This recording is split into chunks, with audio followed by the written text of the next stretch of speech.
विद्यार्थियों, स्वागत है आपका प्रकाश क्लासेस में। और आज का विषय हमारा बाल विकास है। बाल विकास में हम आपको पढ़ा चुके हैं व्यवहारवाद के दो सिद्धांत, एक थॉर्नडाइक का सिद्धांत था और दूसरा पावलोव का सिद्धांत। तीसरा सिद्धांत हमारा आता है स्किनर का। ठीक है, सिद्धांत का नाम है क्रिया प्रसूत अनुबंधन सिद्धांत। सिद्धांत का नाम है क्रिया प्रसूत अनुबंधन सिद्धांत। अब ये क्रिया प्रसूत अनुबंधन सिद्धांत यानी क्रिया प्रसूत अनुबंधन का क्या अर्थ होता है, हम इसे क्लियर करेंगे। क्रिया प्रसूत,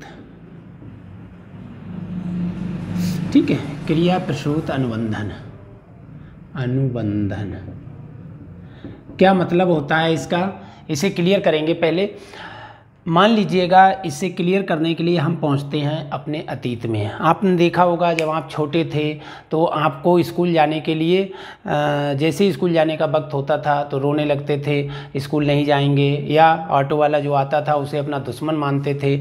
और बहुत सारी ऐसी बातें होती थी। फिर आपको लालच दिया जाता था, कहीं टॉफ़ी वगैरह दी जाती थी तो आप टॉफ़ी के लालच में चले जाते थे। ठीक है, कोई ऐसी वस्तु आपको दे दी जाती थी कि आप उसके लालच में स्कूल चले जाते थे।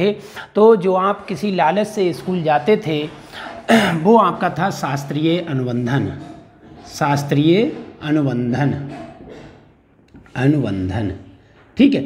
लेकिन बाद में क्या हुआ, जब आप बड़े हो गए, आपका मन लगने लगा स्कूल में, तो आप स्वतः ही स्कूल चले जाते थे बगैर किसी लालच के। तो इसी को हम कहते हैं क्रिया प्रसूत अनुबंधन। इसी क्या कहते हैं, क्रिया प्रसूत अनुबंधन, यानी कि बिना लालच के स्कूल जाने लगे। जब आपका मन लगने लगा स्कूल में तो आप स्कूल बिना किसी लालच के स्कूल जाने लगे, बिना किसी लालच के। ठीक है, और जब आपको पहले किसी लालच के माध्यम से स्कूल जाते थे, कहीं टॉफ़ी लेके, कहीं बिस्किट लेके या कुछ पैसे लेके आप स्कूल चले जाते, तो इसे हम कहते थे शास्त्रीय अनुबंधन, जो आप पढ़ चुके हैं। अब इसके कई अन्य नाम हैं जो कि हम जानते हैं।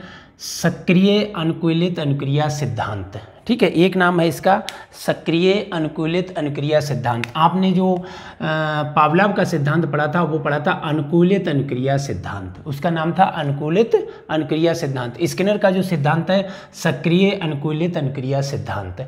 ठीक है, अब इसका अगला नाम है नैमित्तिक अनुबंधन सिद्धांत। ठीक है, नैमित्तिक अनुबंधन सिद्धांत, नैमित्तिक का मतलब होता है स्वार्थ।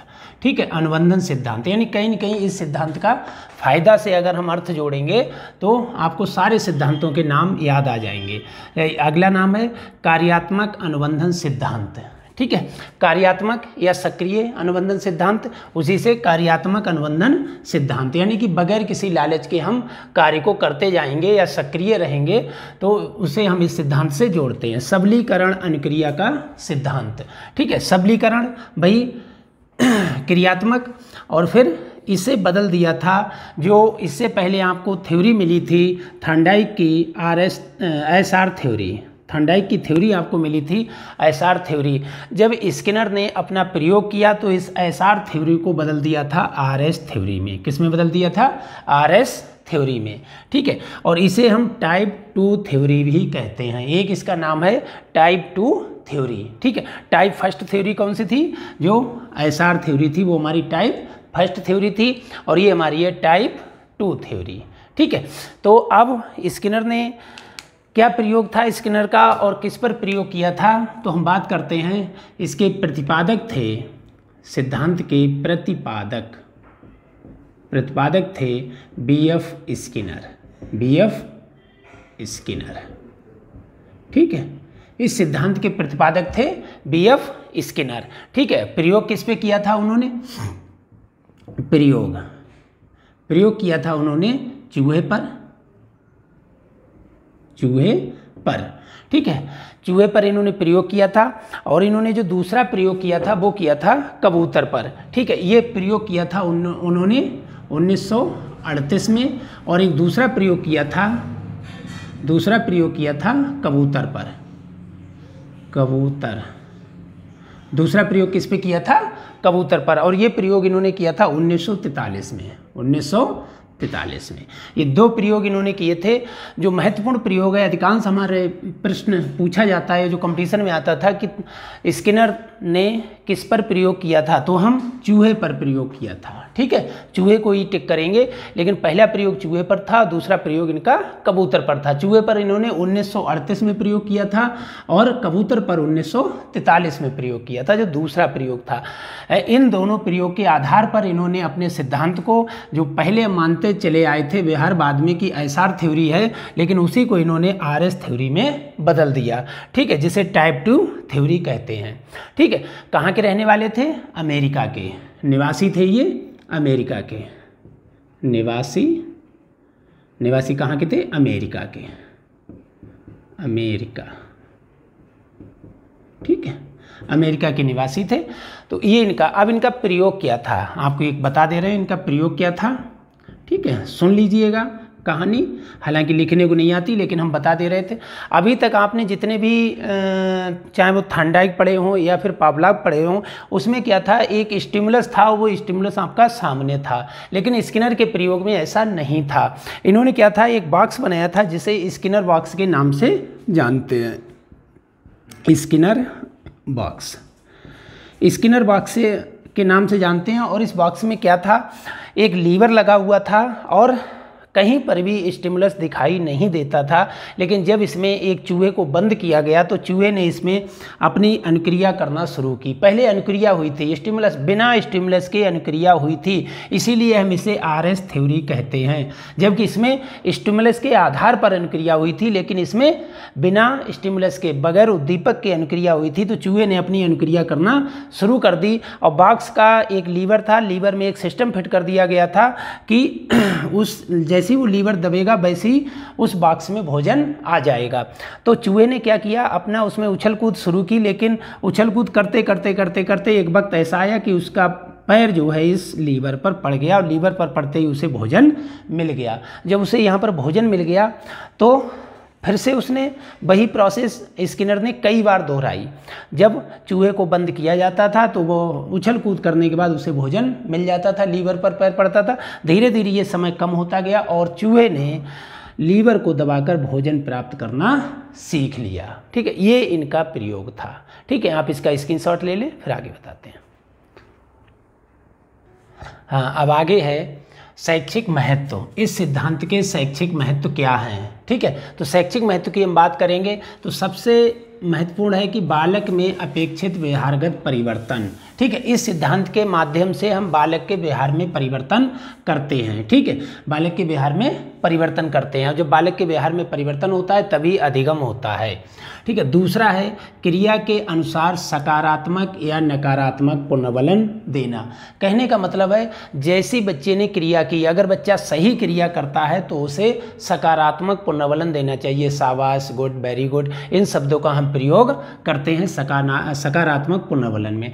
नकारात्मक पुनर्बलन में हम क्या करते हैं, अगर बच्चा गलत उत्तर देता है तो हम दूसरे बच्चे से हम उत्तर पूछ लेते हैं और फिर उस बच्चे से उस उत्तर को दोहरा लेते हैं, या फिर बच्चे की तरफ थोड़ा हम कड़ी नज़र से देख सकते हैं। तो ये हमारा नकारात्मक पुनर्बलन की श्रेणी में जाता है। तो पुनर्बलन में स्किनर ने बहुत महत्व दिया था पुनर्बलन को, और दो प्रकार का पुनर्बलन बताया था, एक सकारात्मक और दूसरा नकारात्मक।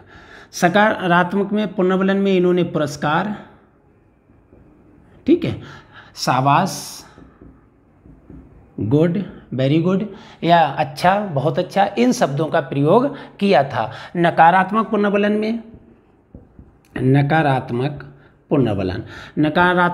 में क्या है, बच्चे को मारना बिल्कुल नहीं है, डांटना भी नहीं है, बस यानी कि उस बच्चे के लिए हम क्या, अगर वो गलत उत्तर देता है या जो व्यवहार उसका परिवर्तन होता है तो वो ठीक प्रकार से उत्तर नहीं दे पाता है, तो हम क्या करते हैं, बच्चे को थोड़ा नज़र उस पर तिरछी कर सकते हैं या फिर हल्के फुल्के दंड की व्यवस्था हम कर सकते हैं। ठीक है, तो ये नकारात्मक पुनर्बलन की बात कही है। सकारात्मक पुनर्बलन में बहुत सारे शब्द हैं और पुरस्कार की व्यवस्था की गई है, बताया था स्किनर ने। और तीसरा चीज़ है वांछित अनुक्रियाओं से बालकों को प्रोत्साहन। वांछित अनुक्रियाएं, अगर बच्चा सही अनुक्रिया करता है तो उसे स्वयं में प्रोत्साहन मिलता है।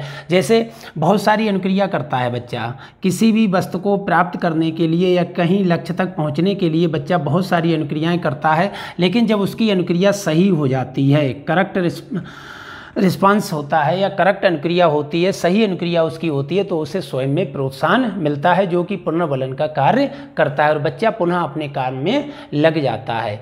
तो ये शैक्षिक महत्व है जो कि स्किनर ने बताए थे। इसी के साथ दो शब्द स्किनर के सिद्धांत में बहुत ज़्यादा महत्वपूर्ण है। एक प्रसूत विहार, हम बात करते हैं प्रसूत विहार, एक प्रसूत विहार, और दूसरा हमारा आता है इनके सिद्धांत में अनुक्रिया विहार। ठीक है, अनुक्रिया विहार, अनुक्रिया विहार। दोनों में क्या फ़र्क है? ये दो शब्द हैं इनके सिद्धांत के महत्वपूर्ण। एक है प्रसूत विहार, ये ऐसा विहार है जो कि बच्चा अपनी इच्छा के अनुसार करता है। ठीक है, जैसे मान लीजिएगा टेलीफोन की घंटी बज रही है, आपकी मर्जी है आप फ़ोन उठा रहे हैं या नहीं उठा रहे हैं, आपकी इच्छा पर निर्भर होता है। तो प्रसूत विहार का अर्थ है कि अपनी इच्छा पर निर्भर होता है, इच्छा अनुसार व्यवहार करना, इच्छा अनुसार व्यवहार करना प्रसूत विहार के अंतर्गत आता है। लेकिन व्यक्ति के कुछ विहार ऐसे होते हैं जो कि व्यक्ति की इच्छा पर डिपेंड नहीं होते हैं। ठीक है, जैसे बहुत सारी अनुवर्ती क्रियाएं होती हैं, जैसे पलक का झपकना है या और सारी क्रियाएं हैं जो कि ऐसी क्रियाएं हैं जैसे सांस का चलना है, पलक का झपकना है, ये सब हमारी अनुवर्ती क्रियाएं हैं जो कि अपने आप होती रहती हैं। तो ये दो बातों पर इन्होंने विशेष महत्व दिया था, एक प्रसूत विहार और दूसरा अनुक्रिया विहार। तो भाई ये था हमारा आज का स्किनर का सीखने का सिद्धांत। ठीक है, और इस सिद्धांत को देख लीजिएगा, इसका स्क्रीनशॉट ले लीजिएगा और चैनल को सब्सक्राइब कीजिएगा।